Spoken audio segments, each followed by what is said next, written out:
തൻ്റെ കുഞ്ഞു മകനെ ഓർത്ത് ആദിത്യനാഥിന്റെ ആത്മാവ് പിടഞ്ഞു. അവളെ വിട്ടുകൊടുക്കണമെന്നല്ല മോനെ അച്ഛൻ പറയുന്നത്. നാളെ നിരുപമ നിന്റെ ജീവിതത്തിനൊരു ഭീഷണിയായാൽ എനിക്കുറപ്പാണ് അവൾ നിന്നെ ഉപദ്രവിക്കുമെന്ന്. സ്വന്തം കുഞ്ഞായി ഷിഗയോട് അവൾക്ക് പക കാണില്ല, അതിന്റെ യാതൊരു ആവശ്യമില്ലല്ലോ. പക്ഷെ ജഗന്നാഥവർമ്മയുടെ കൊച്ചുമകനായ ആദിത്യനാഥിന്റെ മകനായ നിന്നോട് അവൾക്ക് പക കാണും. ആദിത്യൻ ആദിയുടെ കവിളിൽ തഴുകിക്കൊണ്ട് പറഞ്ഞു. അതുകൊണ്ട് മോനെ, ആ DNA ടെസ്റ്റിന്റെ പ്രൂഫ്, അതായത് ഷിഗ എൻ്റെ മകളെല്ലാം തെളിയിക്കുന്ന രേഖ അച്ഛൻ ഉണ്ണിത്താൻ അങ്കിളിനെ ഏൽപ്പിച്ചിട്ടുണ്ട്. അങ്കിൾ മോനത് തരും. അത് ഭദ്രമായി നീ സൂക്ഷിച്ചു വെക്കണം. എന്തെങ്കിലും ഷിഗയുടെ പേരും പറഞ്ഞ് നിരുപമ നിന്റെ ജീവിതത്തിനൊരു വിലങ്ങ് തടിയായാൽ നീ മറ്റൊന്നും നോക്കരുത്. നിന്റെ കയ്യിലുള്ള തെളിവ് നീ അവൾക്കെതിരെ ഉപയോഗിക്കണം. പിന്നെ നിരുപമയുടെ വാദങ്ങൾക്ക് നിലനിൽപ്പുണ്ടാവില്ല. പൊന്നുവിനോട് അച്ഛന് സ്നേഹമുണ്ട്, ഇല്ലെന്ന് പറയുന്നില്ല. പക്ഷെ ഒന്നും പറയാത്ത എൻ്റെ കണ്ണൻ്റെ ജീവിതം നടുക്കടലിലേക്ക് തള്ളിയിട്ട് കൊണ്ടാണ് അച്ഛൻ പോകുന്നത്. നിന്നോട് ഇനി എന്താണ് ശത്രുക്കൾ ചെയ്യാൻ പോകുന്നതെന്നോർത്ത് അച്ഛന് ഭയമാണ്. പൊന്നു നിരുപമയുടെ സ്വന്തം മകളല്ലേ. അതുകൊണ്ട് ഒരിക്കലും പൊന്നുവിനൊരു മോശം വരാൻ നിരുപമ ആഗ്രഹിക്കില്ല. നിരുപമ വന്നാൽ അവളെ വിട്ടുകൊടുത്തിട്ടാണെങ്കിലും എൻ്റെ കണ്ണൻ സ്വന്തം സേഫ്റ്റി നോക്കണം, സ്വന്തം ജീവിതം നോക്കണം. നിന്റെ അമ്മയോട് യാതൊരു വിധത്തിലുള്ള നീതിയും എനിക്ക് കാണിക്കാനായില്ല മോനെ. ഇപ്പോഴും അവളുടെ ആത്മാവ് നിന്നെ ഓർത്ത് വേദനിക്കുന്നുണ്ടാവും. തൻ്റെ അച്ഛൻ ആദിത്യനാഥ് പറഞ്ഞ കാര്യങ്ങൾ നിരഞ്ജന്റെ മുന്നിൽ ആദ്യം വിവരിക്കുമ്പോൾ അവന്റെ കണ്ണുകൾ വല്ലാതെ നിറഞ്ഞിരുന്നു. നിരഞ്ജന്റെ മുഖം പരവശമായി. അപ്പോൾ മോനെ, ഇതെല്ലാം അറിഞ്ഞിട്ടാണോ നീ ഇങ്ങനെ സ്വയം ബലിയാടായത്, നിരുപമയ്ക്ക് മുന്നിൽ ഇങ്ങനെ താഴ്ന്നു നിന്നത്? നിരഞ്ജൻ വേപ്പതോടെ ചോദിച്ചു. പിന്നെ ഞാൻ എന്ത് ചെയ്യണമായിരുന്നു? പൊന്നു എൻ്റെ അനിയത്തിയല്ല എന്നറിഞ്ഞ നിമിഷം മുതൽ അവളെ വെറുക്കണമായിരുന്നോ? സ്നേഹമെന്ന് പറയുന്നത് വെറും പൈതൃകത്തിലും പാരമ്പര്യത്തിലും രക്തത്തിലും ഒക്കെയാണോ ഇരിക്കുന്നത്? അവളെൻ്റെ അച്ഛൻ്റെ മകളല്ല എന്ന് അറിഞ്ഞതുകൊണ്ട് മാത്രം അതുവരെ അനിയത്തിയെ കരുതിയ പൊന്നു എനിക്ക് എൻ്റെ അനിയത്തിയല്ലാതെ മാറുമോ?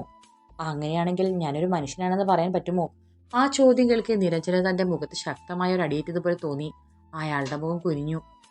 പാർവണ തൻ്റെ മകളല്ലെന്ന് രാഘവൻ പറഞ്ഞപ്പോൾ അത് വിശ്വസിച്ച് അവളെ വെറുത്തതും ഇത്രയും കാലം അവൾക്കെതിരെ താൻ ചെയ്തു കൂട്ടിയ ദ്രോഹങ്ങളും ചതികളുമെല്ലാം അയാൾ ഓർത്തുപോയി. തൻ്റെ മുന്നിലിരിക്കുന്ന ആദിശേഷ് എന്ന ഈ പയ്യൻ തന്നേക്കാൾ എത്രയോ വലിയവനാണെന്ന് ഓർക്കെ അയാളുടെ കണ്ണുകളിൽ നിന്ന് നീർ ധാരയായി ഒഴുകി. തൻ്റെ മുന്നിലിരുന്ന് കണ്ണീർ വാർക്കുന്ന നിരഞ്ജനെ ഒരു നിമിഷം സഹതാപത്തോടെ നോക്കിയിരുന്ന ശേഷം ആദി തുടർന്നു. അതുമാത്രമല്ല, നിരുപമ എന്ന സ്ത്രീയെക്കുറിച്ച് ഒരുപാട് അച്ഛൻ എന്നോട് പറഞ്ഞു. വളരെ ഹീനമായ രീതിയിലാണ് എൻ്റെ മുത്തശ്ശനായ ജഗന്നാഥവർമ്മ അവരെ ഉപദ്രവിച്ചത്. ഒരു തെറ്റും ചെയ്യാത്ത നിഷ്കളങ്കയായിരുന്നു അവർ. ഒരു കാലത്ത് എൻ്റെ അച്ഛനെ ദൈവത്തെ പോലെ മനസ്സിൽ കൊണ്ട് നടന്നവർ. അവരെ പെൺവാണിഭ കേസിൽ കുടുക്കിയത് മുത്തശ്ശൻ ഒറ്റൊരാളാണ്. ഒരു സ്ത്രീയെ അപമാനിക്കാവുന്നതിൻ്റെയും ചവിട്ടിത്തേക്കാവുന്നതിൻ്റെയും അങ്ങേയറ്റമാണ് മുത്തശ്ശൻ അവരോട് ചെയ്തത്. പിന്നീട് അവർക്ക് ജീവിതത്തിൽ എന്തെങ്കിലും ഒരു മനസ്സമാധാനമോ സന്തോഷമോ ഉണ്ടായിട്ടുണ്ടോ? അവർക്ക് ഹരീന്ദ്രൻ എന്ന ആഭാസന്റെ ഭാര്യയാകേണ്ടി വന്നു. കടുത്ത മദ്യപാനിയും മയക്കുമരുന്നിന് അടിമയുമായിരുന്ന അയാൾ സംശയരോഗി കൂടിയായിരുന്നു. എൻ്റെ അച്ഛൻ്റെ പേര് പറഞ്ഞ അയാൾ നിരുപമയെ ഉപദ്രവിക്കാവുന്നതിൻ്റെ പരമാവധി ഉപദ്രവിച്ചിട്ടുണ്ട്. കുറേ കാര്യങ്ങളൊക്കെ അച്ഛനിൽ നിന്ന് ഉണ്ണിത്താനാങ്കിൽ നിന്നുമൊക്കെ ഞാൻ അറിഞ്ഞിട്ടുണ്ട്. ഹരീന്ദ്രൻ അവരെ തൻ്റെ കൂട്ടുകാർക്ക് കാഴ്ചവെക്കാൻ ശ്രമിച്ചിട്ടുണ്ട്. ഒരിക്കൽ അയാളുടെ മർദ്ദനമേറ്റവർ ഗുരുതരാവസ്ഥയിൽ ആശുപത്രിയിലായിട്ടുണ്ട്. അതിനുശേഷവും അയാൾ അവരെ ഉപദ്രവിച്ചിട്ടുണ്ട്. അവരെന്നെ എങ്ങനെയാണ് കണ്ടതെങ്കിലും എനിക്ക് അവരുടെ വികാരങ്ങൾ മനസ്സിലായിട്ടുണ്ട്, വേദന മനസ്സിലായിട്ടുണ്ട്. ജീവിതകാലം മുഴുവൻ ഒരു കാരണവുമില്ലാതെ സ്വന്തം തെറ്റിനല്ലാതെ ചവിട്ടി തേക്കപ്പെട്ട സ്ത്രീ. എനിക്ക് അവരുടെ അലിവുണ്ടായിരുന്നു. അവരുടെ അവസ്ഥയ്ക്ക് എൻ്റെ വീട്ടിലുള്ളവരുള്ള ആണല്ലോ കാരണക്കാർ എന്നോർത്തപ്പോൾ എൻ്റെ ജീവിതം കൊണ്ട് അതിനൊരു പ്രായശ്ചിത്തമാകുമെങ്കിൽ ആയിക്കോട്ടെ എന്ന് ഞാൻ വിചാരിച്ചു. അന്ന് എൻ്റെ കുഞ്ഞു മനസ്സിൽ തോന്നിയത് അങ്ങനെയാണ്. പിന്നെ അതെനിക്കറിയില്ലല്ലോ, പാർവണയെപ്പോലെ നിഷ്കളങ്ക ഒരു പെൺകുട്ടി എൻ്റെ ജീവിതത്തിലേക്ക് വരുമെന്നും ഞാൻ അവളെ ഒരുപാട് സ്നേഹിച്ചു പോകുമെന്ന്. കുഞ്ഞിനെ കിട്ടിയ ആഘാതങ്ങൾ കൊണ്ടോ പിന്നീട് ഞാനൊരു അലസ ജീവിതമാണ് നയിച്ചത്. തിരിഞ്ഞു നോക്കിയാൽ സന്തോഷിക്കാനൊന്നുമില്ലായിരുന്നു. അപ്പോഴാണ് പാറുക്കുട്ടി എൻ്റെ ജീവിതത്തിലേക്ക് കടന്നു വന്നത്. അവളെ ഭാര്യയാക്കുമ്പോഴും 1 ഇയർ കോൺട്രാക്റ്റ് ആയിരുന്നു മനസ്സിൽ. പക്ഷേ പിന്നീടെപ്പോഴും അവളുടെ അലിവിലും സ്നേഹത്തിലും ഞാൻ അതെല്ലാം മറന്നുപോയി. സത്യം പറഞ്ഞാൽ ഞാൻ മനസ്സ് നിറഞ്ഞു സന്തോഷിച്ചത്, സമാധാനമായി ഉറങ്ങിയത് എല്ലാം എൻ്റെ പാറുക്കുട്ടി ജീവിതത്തിൽ വന്നതിന് ശേഷമാണ്. താനും തൻ്റെ മകളും കൂടി ചെയ്ത ചതി കാരണം അവൻ അനുഭവിച്ചത് എന്താണെന്ന് ഓർത്തപ്പോൾ നിരഞ്ജന് വല്ലത്തെ ഹൃദയവത തോന്നി. പൊന്നുവിൻ്റെ ജന്മരഹസ്യം എനിക്കറിയാമെന്ന കാര്യം ഞാൻ നിരുപമയോട് വെളിപ്പെടുത്താതെ ഇരുന്നത് എന്തുകൊണ്ടാണെന്ന് മനസ്സിലായി കാണുമല്ലോ. പൊന്നു ഇതറിഞ്ഞാലുള്ള അവളുടെ മാനസികാവസ്ഥ എന്തായിരിക്കുമെന്ന് ആലോചിച്ച് നോക്കൂ. അവളുടെ വേദന എനിക്ക് സഹിക്കാൻ പറ്റില്ല. ഇതുമാത്രമല്ല, നിരുപമയെ തകർത്ത് കളയുന്ന മറ്റൊരു രഹസ്യം കൂടി എനിക്കറിയാമായിരുന്നു. എന്താണ്? നിരഞ്ജന്റെ ശബ്ദം വിറച്ചു. അവരുടെ ഈ അവസ്ഥയെ കാരണം എൻ്റെ മുത്തശ്ശൻ ജഗന്നാഥവർമ്മ മാത്രമല്ല, മുത്തശ്ശനൊപ്പം ഇതെല്ലാം പ്ലാൻ ചെയ്യാൻ അവർ വളരെ ബഹുമാനിക്കുന്ന സ്നേഹിക്കുന്ന ഒരാൾ കൂടി ഉണ്ടായിരുന്നു. മുത്തശ്ശൻ അയാൾക്ക് പണം ഓഫർ ചെയ്തു എന്നുള്ളത് സത്യമാണ്. പക്ഷേ മുത്തശ്ശൻ വിചാരിക്കുന്നപ്പുറം ക്രൂരകൃത്യങ്ങൾ അയാൾ നിരുപമയോട് ചെയ്തു. എൻ്റെ മുത്തശ്ശൻ ജഗന്നാഥവർമ്മയോട് അയാൾക്ക് കടുത്ത ശത്രുതയുണ്ടായിരുന്നു. ആത്രേയം കുടുംബത്തെ തകർക്കണമെന്ന് അയാൾ വല്ലാതെ ആഗ്രഹിച്ചിരുന്നു. അയാളുടെ അച്ഛന് വേണ്ടി അയാൾ കാലങ്ങളോളം മനസ്സിലിട്ട് നീട്ടിയ പ്രതികാരം, അതിനായി കരുവാക്കിയത് നിരുപമയായിരുന്നു. അയാളെ സ്വന്തം സഹോദരനെ കണ്ട് ബഹുമാനിക്കുകയും സ്നേഹിക്കുകയും ചെയ്ത സ്ത്രീയെ. എൻ്റെ അച്ഛൻ ആദിത്യനാഥും നിരുപമയും തമ്മിലുള്ള പ്രണയത്തിന് അയാൾ ഒത്താശ ചെയ്തു കൊടുത്ത ചില ഗൂഢലക്ഷ്യങ്ങളിലൂടെയായിരുന്നു. അയാൾ മനഃപൂർവ്വം അവർ തമ്മിൽ അടുക്കാനുള്ള സാഹചര്യങ്ങൾ ഉണ്ടാക്കുകയായിരുന്നു. എല്ലാം അയാളുടെ പ്ലാൻ പോലെ നടന്നു. നിരുപമയുടെ അമ്മ ഒരു പ്രോസ്റ്റിറ്റ്യൂട്ട് ആണെന്ന് മുത്തശ്ശൻ അറിഞ്ഞത് പോലും അയാളുടെ പ്ലാനായിരുന്നു. പിന്നീട് ശ്രീലയ വർമ്മയെ അയാൾ ഇതെല്ലാം പറഞ്ഞ് ബോധ്യപ്പെടുത്തിയിട്ടുമുണ്ട്. അവരും നിരുപമയെ അറിഞ്ഞുകൊണ്ട് ചതിക്കുകയായിരുന്നു. പിന്നെ ഹരീന്ദ്രനെ അയാൾക്ക് വർഷങ്ങളെ അറിയാമായിരുന്നു. മുത്തശ്ശൻ ഹരീന്ദ്രനുമായി കൂട്ടുമുട്ടിച്ചതും നിരുപമയെ കൊടുക്കാനായി ഹരീന്ദ്രന്റെ മുത്തശ്ശനിൽ നിന്ന് കനത്ത തുക വാങ്ങിച്ചു കൊടുത്തുമെല്ലാം അയാളാണ് നിരുപമയെ എൻ്റെ അച്ഛനിലേക്ക് മനഃപൂർവ്വം കൊണ്ടുവന്നത് എന്ന് മുത്തശ്ശൻ നല്ല വെടിപ്പായി അറിയാമായിരുന്നു. അതുകൊണ്ട് തന്നെ നിരുപമയെ തൻ്റെ മകൻ്റെ ജീവിതത്തിൽ നിന്ന് ഒഴിവാക്കണമെന്ന് പറഞ്ഞ് മുത്തശ്ശൻ അയാളെ സമീപിച്ചു. പക്ഷേ ബാക്കി പ്ലാനെല്ലാം അയാളുടേതായിരുന്നു. അയാൾ അതിന് പ്രതിഫലമായി കനത്തൊരു തുകയും കൈപ്പറ്റിയിരുന്നു. പാർസാരഥിയല്ലേ ശ്രീലയുടെ കൊല്ലപ്പെട്ട ഭർത്താവ്? നിരഞ്ജന്റെ ശബ്ദം വിറച്ചു. അതെ, ആദ്യ അക്ഷോഭനായി പറഞ്ഞു. ഇതെല്ലാം മുത്തശ്ശന്റെ സുഹൃത്ത് അരവിന്ദാക്ഷൻ എന്ന ആളിൽ നിന്ന് അച്ഛനറിഞ്ഞ കാര്യങ്ങളാണ്. പിന്നീട് അച്ഛനു വേണ്ടി ഉണ്ണിത്താൻ അങ്കിൾ അതിന്റെ പിറകിൽ ഒരു അന്വേഷണം നടത്തിയിരുന്നു. പാർത്ഥസാരഥിയുടെ ക്രൂരതകൾ അച്ഛന് മനസ്സിലായി. പക്ഷേ നിരുപമയെ അത് ബോധ്യപ്പെടുത്താൻ അദ്ദേഹത്തിന് ഒരിക്കലും കഴിഞ്ഞില്ല. അവർ പിന്നെ ഒരിക്കലും അച്ഛനെ വിശ്വസിച്ചില്ല. അവർ അച്ഛനെ പിന്നീട് ജഗന്നാഥ വർമ്മയുടെ മകനായി മാത്രമാണ് കണ്ടത്. നിരഞ്ജൻ മനസ്സിലായെന്ന മട്ടിൽ തലയാട്ടി. അമ്മൻ ഒരിക്കൽ ബോധമില്ലാതെ എന്തൊക്കെയോ വിളിച്ചു പറഞ്ഞ കൂട്ടത്തിൽ ഇതൊക്കെ സൂചനകൾ ഉണ്ടായിരുന്നു. ഞാനതത്ര കാര്യമാക്കിയിരുന്നില്ല. പക്ഷേ ആദ്യമോനെ, നീ എന്തുകൊണ്ടാണ് ഇതൊന്നും നിരുപമയോട് പറയാതിരുന്നത്? അവരുടെ അഹങ്കാരത്തിന്റെ മുനയൊടിക്കാൻ ഇതൊന്നും മാത്രം മതിയായിരുന്നല്ലോ നിനക്ക്. ഒന്നാമത് അവരെന്നെ വിശ്വസിക്കില്ല.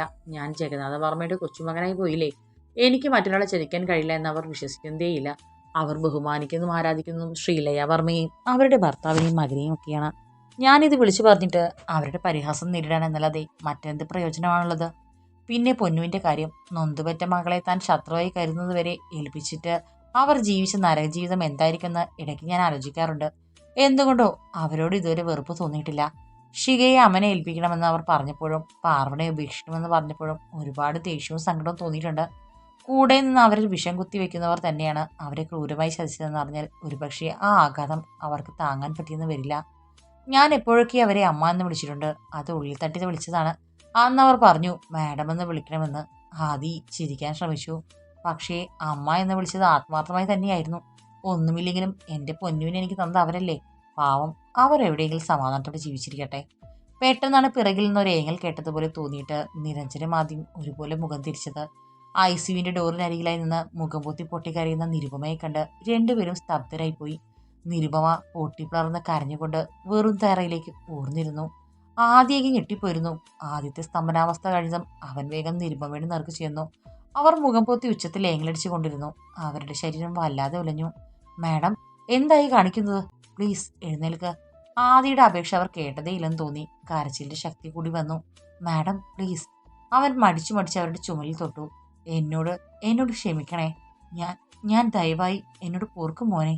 ആ മാപ്പ് പറച്ചിൽ കേട്ട് ആദി സ്തംഭിച്ചു പോയി. അവന്റെ കണ്ണുകൾ നിറഞ്ഞു. മാഡം ഒന്ന് എഴുന്നേറ്റേ, ഇങ്ങനെ കരയല്ലേ. ഞാൻ പാപിയാണ്. എന്നോട് തെറ്റ് ചെയ്തവരാരെന്ന് തിരിച്ചറിയാതെ എന്റെ ജീവിതം തകർത്ത മഹാപാപിയാണ് ഞാൻ. ഒന്ന് എഴുന്നേൽക്ക് മാഡം. എല്ലാം കഴിഞ്ഞ കാര്യങ്ങളാണ്. ഇങ്ങനെ വിഷമിക്കല്ലേ. നമുക്കെല്ലാം ശരിയാക്കാം. അത് കേൾക്കാത്ത മട്ടിൽ നിരുപമ ചുമരിൽ തലയിട്ടടിച്ചു. എനിക്ക് മരിച്ചാൽ മതി. ഇങ്ങനെ ജീവിച്ചിട്ട് എന്തിനാണ് മാഡം, പ്ലീസ്. അവൻ ബലമായി അവരെ തടയാൻ ശ്രമിച്ചു. അവർ ശക്തമായി കുതറി. വീണ്ടും ചുവരിൽ ശിരസടിക്കാനായതും ആദ്യം ഒച്ചയെടുത്തു. അമ്മേ, നിർത്താനല്ലേ പറഞ്ഞത്? ആ വിളി കേട്ടവർ ആദ്യം പകച്ചു നോക്കി. വീണ്ടും ആ കണ്ണുകൾ നിറഞ്ഞൊഴുകി. ഇരുവർക്കുമിടയിൽ സ്നേഹത്തിന്റെ മൃദുലമായൊരു നിശബ്ദത നിറഞ്ഞു. പെട്ടെന്ന് നിരുപമയുടെ കണ്ണുകൾ മേൽപോട്ട് മറിഞ്ഞു. അവരുടെ വായിൽ നിന്ന് നുരയും പതയും ഒഴുകുന്നത് കണ്ട് അവൻ പരിഭ്രമിച്ചു പോയി.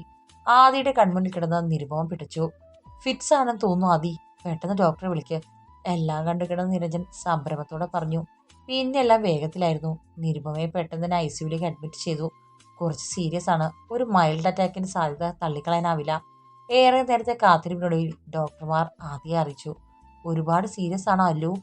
ആദിയുടെ സ്വരം ഇടർന്നത് കണ്ട് അലന് ദേഷ്യം വന്നു. ആണെങ്കിൽ നിനക്കെന്താ? അവര് നിന്റെ അമ്മയൊന്നുമല്ലല്ലോ. ഇത്രയ്ക്ക് വേവലാതിപ്പെടാൻ. അവര് ചെയ്ത് കൂട്ടിയതൊന്നും പോരാ. ചത്തു തുലയട്ടെ. അലന് വല്ലാത്ത ദേഷ്യം വന്നു. അവരെന്നോട് മാപ്പ് പറഞ്ഞു അല്ലു. ഓ, വലിയ കാര്യമായിപ്പോയി. ഒരു പാവം പെങ്കുച്ചിന്റെ ജീവൻ തകർത്തിട്ട് എന്നെ കൊണ്ടൊന്ന് പറയിക്കണ്ട. ഇനി നീ എന്താ ചെയ്യാൻ പോകുന്നത് അതിന്റെ കാര്യത്തിൽ? അതിനെങ്ങനെയാ നീതി നൽകാൻ പോകുന്നത്? എടാ, അവൾക്ക് എന്നെ മനസ്സിലാകും. അലൻ ഒന്നും മിണ്ടിയില്ല. ആദ്യ ഫോൺ എടുത്ത് ഷികയെ വിളിച്ചു. മോളെ, നീ ഹോസ്പിറ്റൽ വരെ ഒന്ന് വരണം. എന്താ ഏട്ടാ, അപ്സരയ്ക്ക് എങ്ങനെയുണ്ട്? അപ്സരയുടെ നിലയിൽ മാറ്റമൊന്നുമില്ല. അൺകോൺഷ്യസ് ആണ്. ഞാൻ എന്തിനാ ഹോസ്പിറ്റലിൽ വരുന്നത്? ഏട്ടൻ ഇങ്ങോട്ട് വരാന്നല്ലേ പറഞ്ഞത്. എന്നിട്ട് ഏട്ടത്തെ കൂട്ടിക്കൊണ്ടു വരാൻ പോകാന്ന് എന്നോട് ഉറപ്പ് പറഞ്ഞല്ലേ. ഒന്ന് വേഗം വാ ഏട്ടാ. ഷിക അക്ഷമിയായി. അത് നമുക്ക് പോകാൻ പൊന്നു. ഇപ്പം മോള് ഏട്ടൻ പറഞ്ഞ് കേൾക്ക്. വേഗം ഇങ്ങോട്ട് വാ. കാര്യമെല്ലാം ഏട്ടൻ വന്നിട്ട് പറയാം. വരാം. എന്തിനാ പൊന്നുവിനെ വിളിച്ചത്? അത് വേണോ ആദി? ആദി ഫോൺ വെച്ചതും അലൻ ചോദിച്ചു.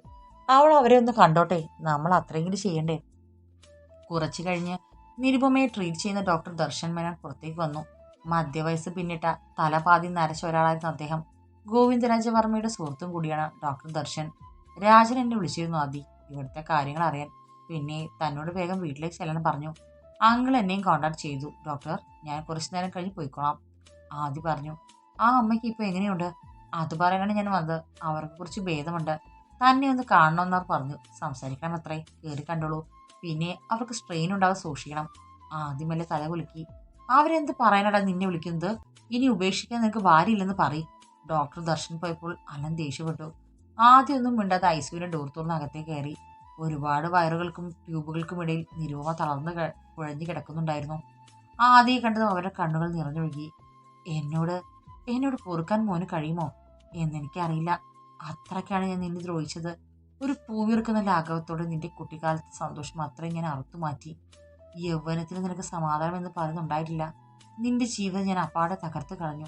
നിന്നെ ഒരുപാട് സ്നേഹിച്ച ആ പാവം പെൺകുട്ടിയെ ഞാൻ നിന്നിൽ നിന്ന് അകറ്റി.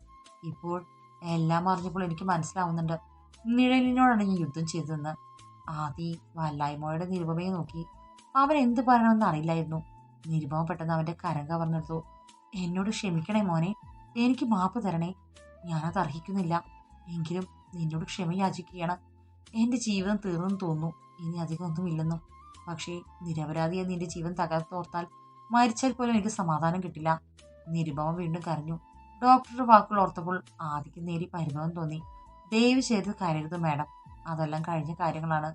ഇനിയത് പറഞ്ഞിട്ടും കരഞ്ഞിട്ടും യാതൊരു പ്രയോജനമില്ലല്ലോ. ഡോക്ടർ പറഞ്ഞത് മാഡത്തിന്റെ ആരോഗ്യസ്ഥിതി തകരാറിലാണെന്നാണ്. ദയവ് ചെയ്ത് ഇനിയും സ്വയം പ്രഷർ കൊടുക്കരുത്. എല്ലാവരും സ്വന്തം കാര്യം കാണാനായി എന്റെ ജീവിതം ചവിട്ടി തേച്ചു. ജഗന്നാഥവർമ്മയും പാർത്ഥസാരഥിയും ശ്രീലയും എല്ലാം. പക്ഷേ അതിനൊക്കെ ഞാൻ ശിക്ഷിച്ചത് ഒരു തെറ്റും ചെയ്യാതെ നിന്നെയാണല്ലോ. എനിക്ക് പകുതിയിലേറെ കാര്യങ്ങൾ അറിയില്ലായിരുന്നു മോനെ. ആ ശ്രീലയും പാർത്ഥസാരഥിയും എത്ര ക്രൂരമായാണ് എന്നെ ചതിച്ചു കൂടെ നിർത്തിയത്. അയാളുണ്ടായിരുന്നെങ്കിൽ കൊന്നു കളഞ്ഞ അയാളെ ഞാൻ. നിരുപമ കിതച്ചു. ഷീക ആദിത്യന്റെ മകളാണെന്ന് ഞാൻ മനഃപൂർവ്വം തന്നെ പറഞ്ഞതാണ്. ആദിത്യനെ സ്നേഹിച്ചതിന്റെ പേരിൽ ഇത്രയേറെ യാതനകളും അവഗണനകളും അനുഭവിച്ചതിനു ശേഷം ഒരു ആശ്രയം തേടി ചെന്നപ്പോൾ ആദിത്യൻ എന്നെ ഉപേക്ഷിച്ചു കളഞ്ഞു. അത് അദ്ദേഹത്തിന്റെ നിസ്സഹായതയായിരുന്നെന്ന് ഇന്നെനിക്ക് മനസ്സിലാവുന്നുണ്ട്. ഷിക സ്വന്തം മകളല്ലെന്ന് അറിഞ്ഞിട്ടും ആദിത്യൻ ഒരിക്കലും എന്നെ ചോദ്യം ചെയ്തില്ല. കൂടുതൽ വേദനിപ്പിക്കാൻ ശ്രമിച്ചില്ല. പക്ഷെ ഞാനോ ഒരിക്കലും അദ്ദേഹത്തിന് സ്വൈര്യം കൊടുത്തില്ല. മരണസമയത്ത് പോലും എന്നെ ചൊല്ലിയുള്ള, എന്റെ പ്രവൃത്തിയെ ചൊല്ലിയുള്ള പ്രാണവേദന അദ്ദേഹത്തെ വിട്ടുപോയിരുന്നില്ല.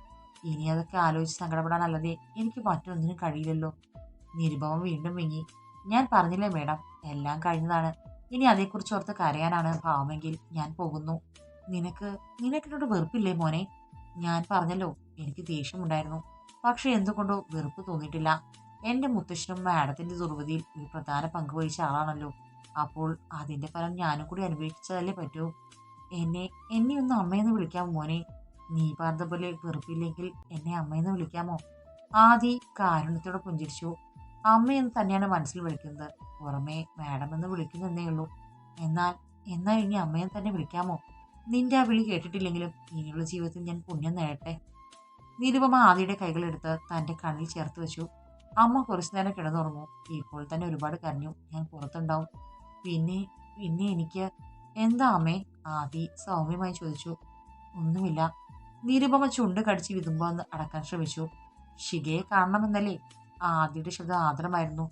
നിരുപമ വീണ്ടും കാര്യം തുടങ്ങി. ദയ കാണിക്കണമെന്ന് മാത്രമേ മോനോട് എനിക്ക് പറയാനുള്ളൂ. അവർ അവന് നേരെ കൈകൂപ്പി. ദയയുടെ ആവശ്യമൊന്നുമില്ല അമ്മേ. അവൾ അമ്മയുടെ മകളാണ്. ഇങ്ങോട്ട് വരാൻ വേണ്ടി ഞാൻ അവളോട് വിളിച്ചു പറഞ്ഞിട്ടുണ്ട്. പക്ഷേ അമ്മയോട് എനിക്ക് റിക്വസ്റ്റ് ഉണ്ട്. ദയവ് ചെയ്ത് അവളോടൊന്നും പറയരുത്. അവൾ ചിലപ്പോൾ തകർന്നു പോകും. ഞാനും ആദ്യം പെങ്ങളായിരുന്നു, പിന്നെ മകളായി മാറി.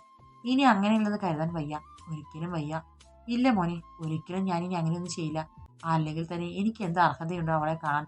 സ്വാർത്ഥമോഹവും പ്രതികാരവും ലക്ഷ്യമിച്ച് സ്വന്തം കുഞ്ഞിനെ ഉപേക്ഷിച്ചവളാണ് ഞാൻ. എന്നേക്കാൾ അവളെ ആദ്യത്തെ സ്നേഹിച്ചിട്ടുണ്ട്, ആയിരത്തിൽ സ്നേഹിച്ചിട്ടുണ്ട്. പിന്നെ നീയാണെങ്കിൽ എല്ലാത്തിനും മീതെ അവളെ കരുതിയിട്ടുണ്ട്. നീ സ്വന്തം ജീവിതം പോലും കളഞ്ഞത് അവൾക്ക് വേണ്ടിയാണല്ലോ. നിന്നെ പോലെ അവളെ ആര് സ്നേഹിക്കും? ഞാനായിട്ടൊന്നും പറയില്ല മോനെ. ഞാൻ നിന്നോട് അപേക്ഷിച്ചതാണ് എനിക്ക് അവളെന്ന് കാണണമെന്ന്. അവൾ എന്നും നിന്റെ അനിയത്തി മാത്രമായിരിക്കും. എനിക്ക് അവളിൽ ഒരവകാശവും ഉണ്ടാവില്ല. ആദിയിൽ നിന്ന് ദീർഘനിശ്വാസം മുതിർന്നു വീണു. ഒരുപാട് നാൾ തൻ്റെ നെഞ്ചിൽ കത്തിനിന്ന കനലാണ് അണഞ്ഞത്. പിന്നെ പിന്നെ എനിക്ക് നിന്നോട് മറ്റൊരു കാര്യം അപേക്ഷ കൂടിയുണ്ട്. എന്താ? അമ്മ പറഞ്ഞോളൂ. അത് മറ്റൊന്നുമില്ല മോനെ, നീ ആ കുട്ടിയെ വിളിച്ചു കൊണ്ടുവരണം. വിവരങ്ങൾ അറിയുമ്പോൾ അവൾ നിന്നോട് ക്ഷമിക്കും. ഒന്നും നിന്റെ തെറ്റല്ലല്ലോ. ഞാനടക്കമുള്ള ദുഷ്ടക്കൂട്ടങ്ങൾ മനഃപൂർവ്വം നിന്റെ സമാധാനം കെടുത്തി നിന്നെ അവളിൽ നിന്ന് അകറ്റാൻ എന്തൊക്കെയോ ചെയ്യുമോ അതെല്ലാം ചെയ്തു. അതെല്ലാം മോൻ പാർവണമോളോട് തുറന്നു പറയണം. അവൾ നിന്നെ ഒരുപാട് സ്നേഹിച്ചിരുന്നതല്ലേ. മനസ്സിലാക്കി കൂടെ വരും. ഇല്ലെങ്കിൽ ഞാൻ പോകാം അവളെ കാണാൻ. അവളുടെ കാല് പിടിച്ചിട്ടാണെങ്കിലും ഞാൻ അവളെ വിളിച്ചു കൊണ്ടുവരാം. ആദ്യൊരു നിശബ്ദനായിരുന്നു. മോനെന്താന്നും മിണ്ടാത്തത്? പാർവണയെ മാപ്പ് പറഞ്ഞ് തിരികെ കൊണ്ടുവരണമെന്നത് തന്നെയാണ് എൻ്റെ ആഗ്രഹം അമ്മേ. സത്യം പറഞ്ഞാൽ ഞാൻ കാത്തിരുന്നത് ഈ നിമിഷത്തിന് വേണ്ടിയായിരുന്നു. എല്ലാ തടസ്സങ്ങളും ഒഴിഞ്ഞ് അവൾ എൻ്റേതാക്കുന്ന ദിവസം. അവൾക്ക് എന്നെ മനസ്സിലാവാതിരിക്കില്ല എന്നാണ് പ്രതീക്ഷ. ഞാൻ അവൾക്ക് താങ്ങാനാവാത്തൊരു വേദന കൊടുത്തു, എനിക്കറിയാം. പക്ഷേ എൻ്റെ ജീവിതം അങ്ങനെയായിരുന്നു. കമ്മിറ്റ്മെൻറ്റ്സ് അങ്ങനെയായിരുന്നു. നിരുപം അവനെ നിറഞ്ഞ കണ്ണുകളോടെ നോക്കി. അവർ വീണ്ടും അവനെ നേരെ കൈകൂപ്പി. ആദ്യം എത്ര അരുതെന്ന് പറഞ്ഞിട്ടും അവരുടെ കണ്ണുകൾ നിറഞ്ഞൊഴുകിക്കൊണ്ടിരുന്നു. ഷിക ഹോസ്പിറ്റലിൽ പുറപ്പെടാൻ ഒരുങ്ങിയപ്പോഴേക്കും ഇന്ദിര അവളുടെ അടുത്തേക്ക് ചെന്നു. നീ എവിടേക്കാ പൊന്നു? ഞാൻ എവിടേക്കായാലും മുത്തശ്ശിക്ക് എന്താ? മുത്തശ്ശിയുടെ അടുത്ത് ബോധിപ്പിച്ച ശേഷമേ എനിക്ക് ഇങ്ങോട്ടെങ്കിലും ഇറങ്ങാൻ പറ്റൂ എന്നുണ്ടോ? നീ എന്താ പൊന്നു ഇങ്ങനെയൊക്കെ പറയുന്നത്? ഞാൻ നിന്റെ അമ്മയുടെ അമ്മയാണ് എന്നുള്ള എന്തെങ്കിലും ഒരു ബോധമുണ്ടോ നിനക്ക്? ഒരു ബഹുമാനവും ഇല്ലാതെയാ നീയും അവൻ എന്നോട് പെരുമാറുന്നത്. മുത്തശ്ശി എങ്ങനെയാ ഞങ്ങളോട് പെരുമാറുന്നത്? എൻ്റെ കാര്യം പോട്ടെ, ഇത്രയും കാലത്തിനിടയിൽ മുത്തശ്ശി ഏട്ടനെ ഒന്ന് സ്നേഹത്തോടെ നോക്കുന്നത് പോലും ഞാൻ കണ്ടിട്ടില്ല. എൻ്റെ ഏട്ടനോട് സ്നേഹമില്ലാത്തവരോട് എനിക്കിപ്പോൾ എങ്ങനെയൊക്കെ പെരുമാറാൻ പറ്റൂ? ആദ്യയോട് എനിക്ക് സ്നേഹമില്ലെന്ന് ആര് പറഞ്ഞു? അതിലെ നിന്റെ തെറ്റിദ്ധാരണയാണ് കേട്ടോ പൊന്നു. എനിക്ക് എൻ്റെ കുട്ടിയോട് നിറഞ്ഞ സ്നേഹം മാത്രമേയുള്ളൂ. പിന്നെ അവന് നല്ലതിന് വേണ്ടി ഞാൻ ചില കാര്യങ്ങൾ പറയുന്നല്ലാതെ എനിക്ക് അവനോട് ദേഷ്യം ഉണ്ടാവൂ? ഇന്ദിയുടെ വാക്കുകൾ തേനൊഴിച്ചു. അവരെന്തിനുള്ള പുറപ്പാടാണെന്ന ചിന്തയിൽ ഷിക്കയുടെ നെറ്റിച്ചൊളിഞ്ഞു. അവനോടുള്ള സ്നേഹം കൊണ്ട് ഞാനൊരു കാര്യം തീരുമാനിച്ചു. എന്ത് കാര്യം? അത് മറ്റൊന്നുമല്ല, അവനെന്തായാലും പാർവണയില്ലാതെ പറ്റില്ലല്ലോ. അപ്പോൾ അവൻ ഇനി അവളെ ഇങ്ങോട്ട് വിളിച്ചുകൊണ്ട് പോരട്ടെ. പാവം, അവളും ഒരു ഗതിയില്ലാതെ നിൽക്കുകയില്ലേ. അവൾക്കൊരു ജീവിതം കൊണ്ട് സഹായിക്കാൻ അവന് മാത്രമല്ലേ കഴിയൂ. ആ പെണ്ണിനോട് നമ്മൾ അങ്ങനെ ഒരു ദയ കാണിക്കേണ്ടതല്ലേ? ഷിക അവരെ അവജ്ഞയോടെ നോക്കി.